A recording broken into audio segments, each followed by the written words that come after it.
Hi, welcome to Takras Reviews. I am in a helmet protecting me from the atmosphere here on the dark moon of Jupiter. And it's really cold. So we discovered something in the cave. And I don't know, it was something strange here on the dark moon. Let's check it out. Hello. Welcome, or maybe welcome, because in Dark Moon it is a very unwelcome environment. You see, we were on a small expedition, and in a cave we discovered something special. But when we came back to the camp, there was something off. I think Enver or Michihiro or Daniel, there's something strange about them. I don't trust them anymore.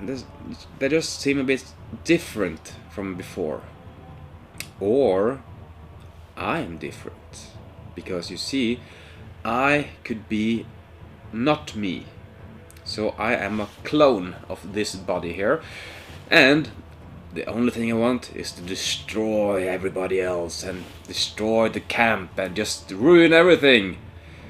And maybe I'm just human after all. I know, of course, who I am, but I don't trust anyone else. Unless, of course, I'm not human. So, how does this game work? How do we separate the humans from the non-humans or infected? Let's find out. The game is about finding out who the infected players are and surviving to the bitter end. And here is the end in this case. It's escape. So you want to escape the facility. But before that we have to encounter more events and succeed them. But before that even, we have to do a lot of tasks. Like fixing the shield generator, or fixing the outpost, or do something else, as it says on this card here. And this card has a value you need to add up to succeed it. So, on any given turn, you have dice, and you can say, okay, I'm in for this task. And I will roll these dice behind my screen secretly, and then I can announce, oh, I got a +3. Well, that's great, I'll help you. But if I'm infected, I would say, oh, I didn't get any pluses. But since in this game, every time you roll, you have to donate the dice. So, sorry guys, but I only rolled a -2, even though I actually had a +3 behind my screen. But you don't know that. So, that is the kind of deal in this game. You see on this dice here, they are kind of negative. You have 4 negative sides on them, and only 2 positive. And the black dice are a bit stronger on the positive side. And the blue die, the commander die, is even stronger than that, only on the plus side. All of them have the same negative values. So of course, if I donate a negative value dice, there is the odds that you actually rolled only negatives. But of course, if you always donate negative points, it will look suspiciously. This game is about controlling certain requirements, such as the shield control. If the shield fails, you of course die from all the environmental exposure on this moon, of the dark moon. Or if every equipment fails, then you also fail. Or if all of you guys are fatigued, you just die of doing nothing and you have no energy to actually keep up the fight.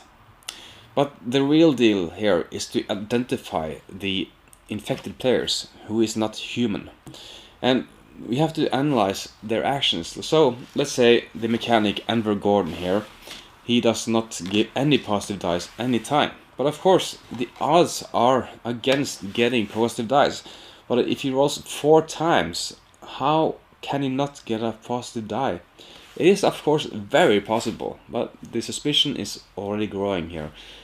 And Luba Zeleniak, I don't know how to say it, she always gives positive dice, so she's obviously a good guy. Or is she pretending to be a good guy? Because they don't have to give negative dice even if they're bad. They just want to play along and act unsuspiciously. So this game is all about tension and identifying the perpetrator or the infected players, rather than actually these things. Because if any of these things fails, you fail the game as a human and the infected player wins. So you want to quarantine the infected players and make them have fewer dice and fewer possibility to ruin the successful mission here. Okay, the tagline from this game is the game, formerly known as BSG Express. BSG stands for Battlestar Galactica. Yeah, that is one of my favorite games. It's a social deduction game with a lot of things in it. You can just set out ships and do the silent battles, and yeah, I can't explain it. It's just too much. But Battlestar Galactica, the game, the board game, is fantastic. I really do love it. The one problem with it though is it takes a long time to play. It may take 3 hours maybe if you have all expansions or many players. But this game promises to have the same feeling as Battlestar Galactica, and that's why it's called BSG Express, or formerly known as BSG Express. But of course licensing, and this is Dark Moon. But does it give the same feeling? Maybe. I played it many times now, and only once have I really truly gotten the feeling of Battlestar Galactica. And the other times we have been lucky, and we've quarantined by random chance one of the infected players, and of course they are very weakened by that status. They can't affect the tasks at any rate at all, actually, because all the pluses will outweigh the negatives on the dice a lot, and it really falls flat if you are lucky to quarantine an infected player early. And the one time I actually enjoyed the game a lot, I was one of the humans. I had no clue who the infected was. I suspected the player to my left, but he didn't act like infected, and yeah, he kind of did. So I liked the one time we were 5 players, and with 4 this doesn't work at all, and 3 no way, because we have to be a lot of players. And of course Battlestar Galactica has the same problem. You need to have more than 4 players in order to this work. So between 5 and I don't know, this game goes to 7 players, this game will work. And you just don't reveal yourself early as infected players. It also says so in the rulebook, because if you do, you are severely weakened, because half the intention of this game, or the tension of the game, is finding out who is with you and who is against you. And if they reveal themselves early, they have weak actions, and we know who they are, so we don't spend resources guessing who they are or not. So I'm kind of struggling to actually recommend this game, because Battlestar Galactica is an awesome game with a lot of features, and it provides this entirely who is the silent player and who can I trust and so forth. And in this game I just don't see it happen that much, so it is not a replacement for Battlestar Galactica. But as it stands on its own legs, maybe, yeah, it's a good game as long as you have more than 4 players. And that way I can recommend this, because it now takes 1 hour to play, so it's of course has a lot smaller footprint than Battlestar Galactica, which is played off for. So I don't know, should I recommend this? Maybe. You just have to make up your own mind, I think. But this is my point of view, actually.